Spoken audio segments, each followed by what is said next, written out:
a rough night last night. It was just long. So I'm just heading home now and trying to go and get some rest.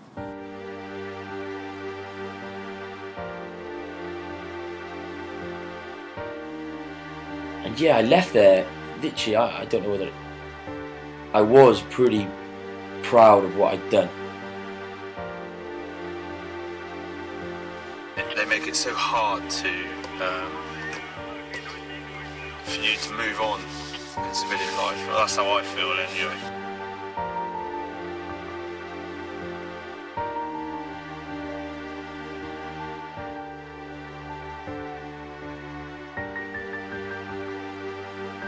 Combat Stress has tried to do an anti-stigma campaign to lower that time frame down so that we can get to veterans quicker and deal with their problems.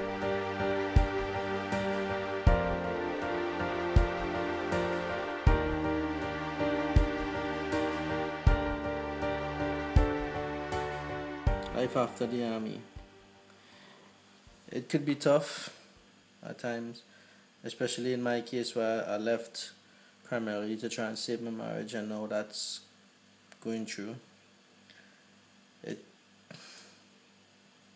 It could be easy at times. I guess it just depends on what you make of it. I'm here for up to 10 hours a day by myself, so it gives me a lot of time to think about things, which is not a good thing today, as I'm a bit stressed. Trying to get hold of the army to get my medical records, but yet again today, unable to get through. During my time in the forces, visited lots of countries, numerous trips to the States, I went to Belize,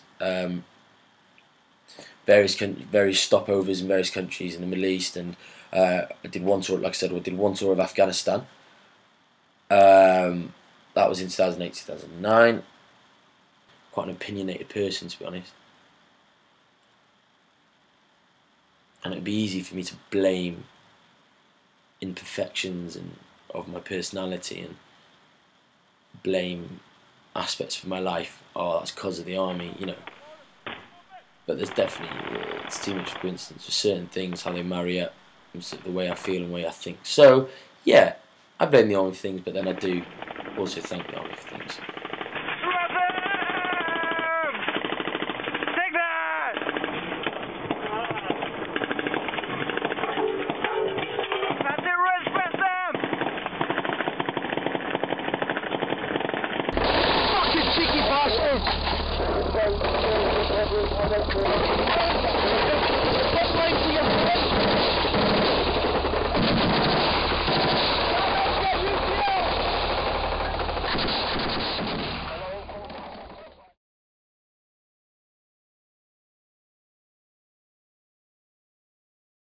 Post-traumatic stress disorder is a physical and emotional response really to any sort of traumatic event.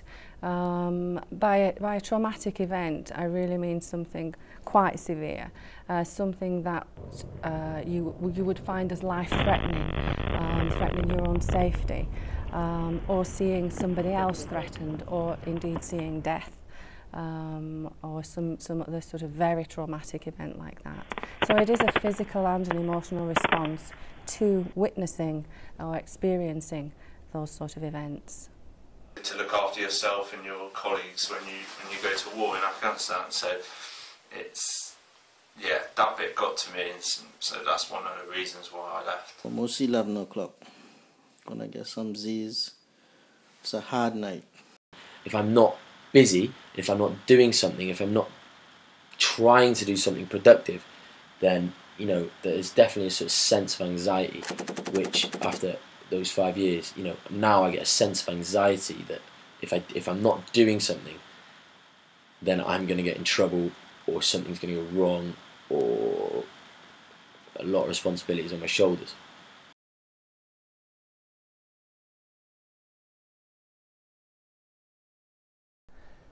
All the people that I go and visit have served in one of the three services, the Army, the RAF or the Navy.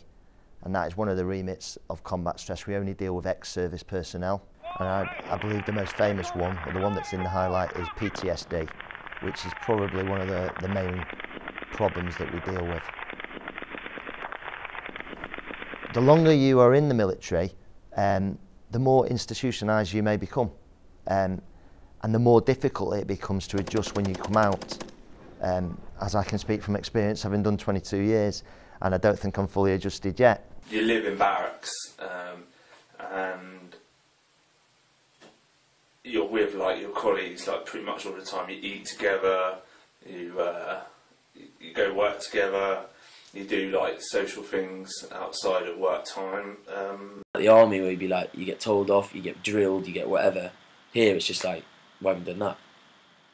Well, fuck you, or pay cut, or something or other, you know. So, you know, you've got to keep on top of yourself. It's very difficult.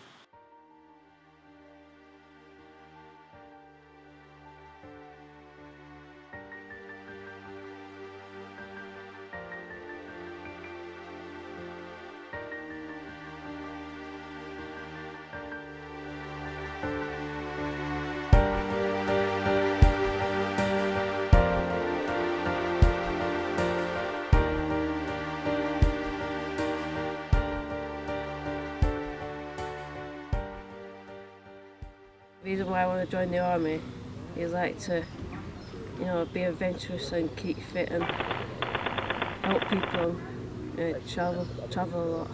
I've always watched my uncles come back from the Falklands, they've come back from everywhere, they've told me the stories, and it's just them interesting stories that get you involved and make you want to go there and see the experience for yourself. I've always wanted to be a soldier since I was about 4 years old. I got my dates for 21st of January, but I'm going away in January as well, so I won't be able to like go to Harrogate to do it. I'm going for like, a family vacation to America.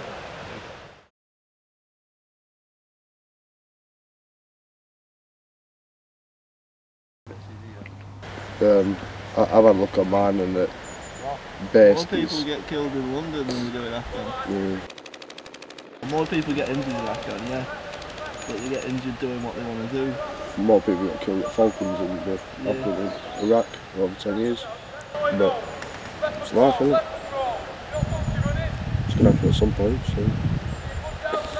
To be honest, it makes me want to do it more. For me, it sort of worked out quite well, me joining at an early age.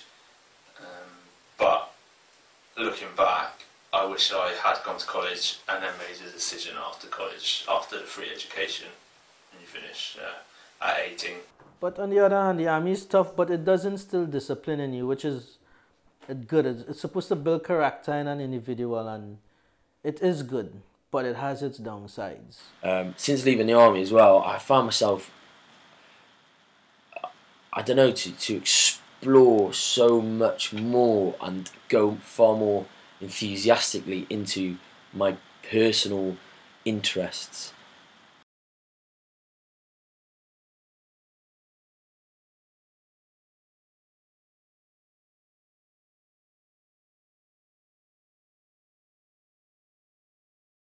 I would imagine that there are quite a few people dropping through the net simply because the therapies possibly aren't quite individualistic enough.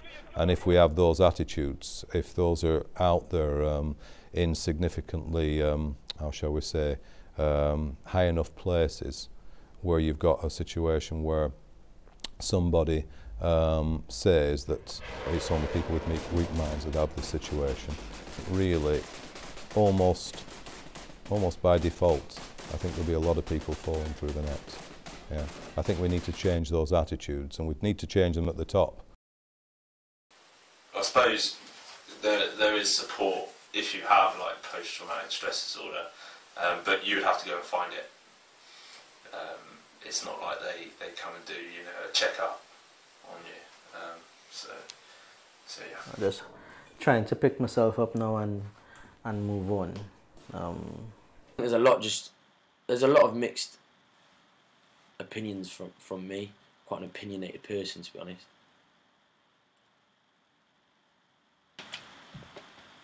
What else? Yeah, and that's pretty much it really.